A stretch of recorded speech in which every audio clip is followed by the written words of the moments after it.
Leduc, a BASF tem sido uma empresa multinacional que tem apoiado o produtor rural brasileiro, inclusive publicamente, com programas interessantes na mídia, no carnaval, etc.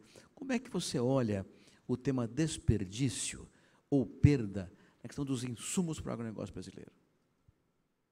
Bom, bom dia a todos. Gostaria, em primeiro lugar, também parabenizar a Jovem Pan e, repetindo as palavras de Ronaldo Caiado, estamos falando com a sociedade. Esse é o grande diferencial desse evento. O setor produtivo é convicto e valoriza tudo o que tem sido feito no setor. E o que nos falta é um diálogo correto com a sociedade, então parabenizo a Jovem Pan por essa iniciativa. E também, pegando as palavras dos colegas aqui, muitos falaram de mitos e fatos, né? E o tema da Jovem Pan são mitos e fatos.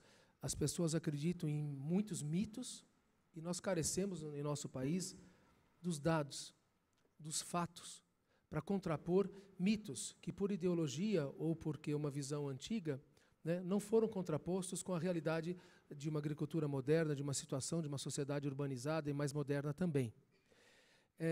São paradigmas, né, que a gente, como empresa, vive de estar trabalhando o Brasil hoje, dentro da empresa que eu trabalho, da BASF, é o país mais importante dentro da cadeia de insumos, ou, no nosso caso, defensivos agrícolas do setor agro. E a gente convive com vários paradigmas nesse país. Defensivos, né, e tecnologia, aceitação da sociedade, né, e também com os paradigmas da perda e desperdício. Como é que você tem um país que mais produz, né, e já entramos entre os países que mais produzem alimentos do mundo, mas, infelizmente, já estamos entre os países que mais desperdiçam alimento do mundo. Saímos do mapa da fome, há poucos anos atrás, o Brasil, na América Latina, o Brasil não está mais no mapa da fome, estamos no mapa do desperdício e da obesidade. Como é que a gente entende isso e explica isso para a sociedade, né? Inclusive, as pessoas nossas com menos poder aquisitivo sofrem já de obesidade, assim como o México, né, vizinho dos Estados Unidos, né, onde 50% da população infantil sofre de sobrepeso. Onde é que estão as coisas, né? A qualidade da alimentar, a qualidade da educação alimentar. A gente está falando de educação alimentar e é um tema de sociedade, não é um tema mais do agricultor. A gente fala de educação ou reeducação alimentar. A gente fez alguns estudos e foi muito difícil, 2 anos atrás, quando a gente completou 150 anos, e a gente quis trazer para o Brasil, na nossa celebração, falar isso, sobre o tema de perdas e desperdício. A gente foi buscar estatísticas e não achava estatísticas, não encontrava estatísticas, né? E isso é um tema que nós temos, né? Enquanto a gente daí foi à Unicamp e foi buscar estatísticas, né, começamos a nos assombrar ainda mais. Porque uma coisa é você falar da soja, um grão, que o agricultor tem tecnologia, se o pequeno agricultor conta com as cooperativas, então seca a produção, comercializa ela seca, desidratada, né? E você pode falar de perdas de 15% por transporte e armazenagem, mas não tanto na cadeia do varejo. Outra coisa é você falar dos produtos mais in natura e consumos frescos. Aí nós fomos à Unicamp, fomos trabalhar a fundo. No tomate, mencionado já aqui anteriormente, por ter mais de 90% de conteúdo de água, chegamos a perdas de 52% no total. 20% dentro da porteira, aí sim, porque ele poderia produzir mais se controlasse melhor pragas e doenças, então ele perde por pragas e doenças, são perdas, e perdas no transporte, que foi bem mencionado anteriormente. Nós falamos daí perda no processo industrial, perdas na gôndola do supermercado, perdas no varejo e nos restaurantes e nas casas, chegamos a 52%. Mais de 2 milhões de toneladas perdidas anualmente na cadeia do tomate. Como é que a gente pode aceitar isso sendo brasileiro, né? 50% de perda. Isso está precificado para o consumidor, né? Eu, às vezes, chego a pensar que, por o alimento ser tão barato no Brasil, por todo o trabalho que o agricultor fez de disponibilizar tanto alimento, o custo dele na cadeia, na cesta alimentar, ficou tão baixo que a gente se dá o luxo de perder 50%. Então, talvez seja essa uma das causas, que quando o preço do tomate sobe, todo mundo fica apavorado e coloca a culpa no clima e no agricultor. Esquece de falar que 30 e poucos % da perda no tomate está após a porteira. O agricultor tem feito um trabalho espetacular, aumentando a produção na mesma área. Os elos da cadeia após a porteira talvez não fizeram ainda a sua lição de casa e precificam a perda para o consumidor. Na batata, chegamos a perdas de 380 mil toneladas por ano. É mais do que alguns países africanos precisariam para matar a sua fome. 380 mil toneladas. Isso se fala em desperdício. A Associação Brasileira de Produtores de Batata que falam de desperdício. Jogam na lata do lixo 380 mil toneladas por ano, sem considerar as perdas anteriores dentro da propriedade e no transporte. Isso não dá para a gente aceitar. E na perda da batata, porque o consumidor quer uma batata redonda, bonita, de boa aparência, o produtor já descarta aquela batata aqui, extremamente saudável, qualidade alimentar espetacular, mesmo conteúdo de vitaminas, qualidade, mas o consumidor quer a batata redonda, bonita, bem formada, o supermercado também descarta e não compra dele aquela batata que o cliente dele não quer. Então, ou seja, nós estamos falando de conscientização de consumo, né, de reeducação alimentar, seja nas escolas, programas de governo, programas de supermercado, conscientização de quem cozinha, seja nos restaurantes, nos chefes de cozinha, a quem cozinha em casa todo dia. Então, nós estamos falando de um problema muito mais amplo e as estatísticas são realmente alarmantes.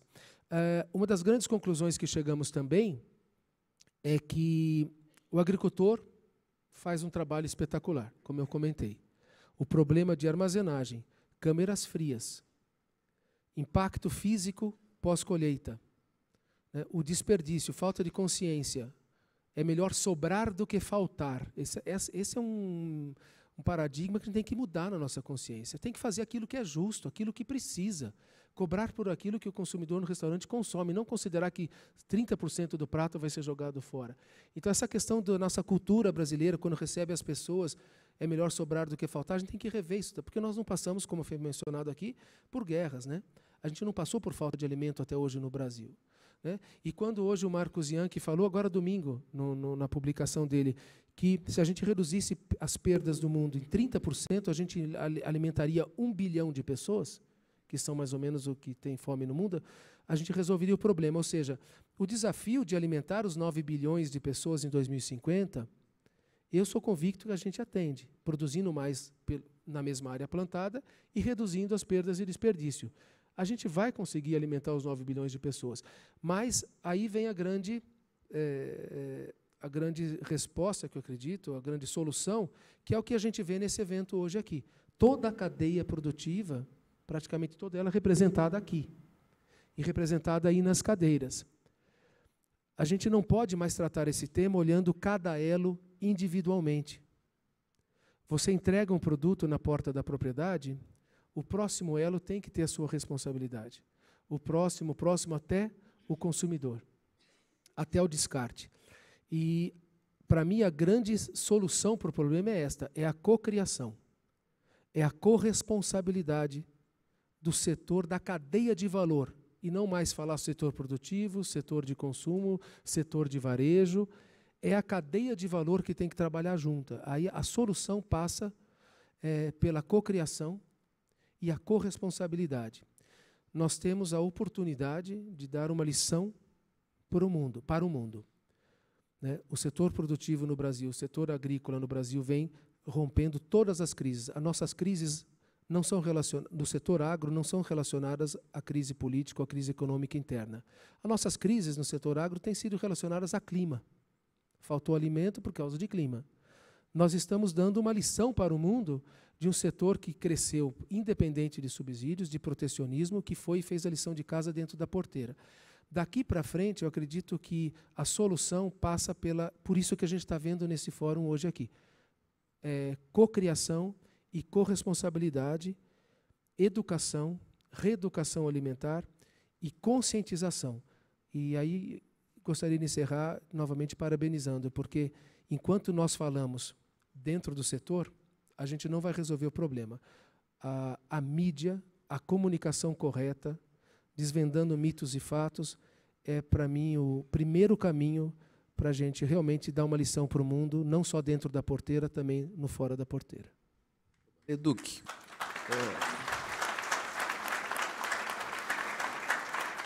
Rapidinho. Tem desperdício em insumos? Tem perdas em insumos na agricultura? Pouco. A gente estudou isso também. Pouco porque o agricultor conta insumo como um custo, né? Ele conta em semente talvez como um investimento, o insumo, seja fertilizante ou defensivo, como um custo. Ele gostaria de usar o mínimo necessário. O agricultor brasileiro não rasga dinheiro.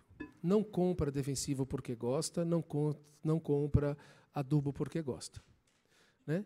O agricultor brasileiro faz a conta. O desperdício é mínimo, até porque a armazenagem desses produtos são críticas, né? As questões ambientais de armazenagem de produtos, de insumos e químicos são regulamentadas, a fiscalização é severa nesse aspecto. O que ele ainda perde um pouco é por falta de uma agricultura de precisão mais correta. Em fertilizantes, vem se reduzindo muito o desperdício porque você consegue, com a agricultura de precisão, regular a dosagem do fertilizante por talhão da sua propriedade. Os agricultores que evoluíram para a agricultura de precisão em fertilização reduziram de 10% a 20% já do consumo de fertilizantes, né? E dentro da porteira por agricultura de precisão. Porém, a gente joga fora, se a gente olhar a cadeia inteira com o desperdício, a gente está jogando fora 20% dos fertilizantes comprados. Por quê? A gente está jogando no desperdício do alimento e não dentro da propriedade. A gente perde muito mais hoje fertilizantes e defensivos pelo desperdício do que pelo agricultor. Então, eu acredito que essa lição de casa, o agricultor brasileiro, com o apoio das empresas de tecnologia, os fertilizantes, também com o apoio da agricultura de precisão, os equipamentos hoje da empresa, das máquinas, tratores, que ajudam a fazer por GPS, por satélite, toda a precisão da agricultura, reduziram essa perda dentro da propriedade. Talvez hoje, me arrisco aqui a dizer, talvez seja 5% o potencial de redução disso, porque já é um uso racional, extremamente racional. O grande desafio, na minha visão, é fora da porteira.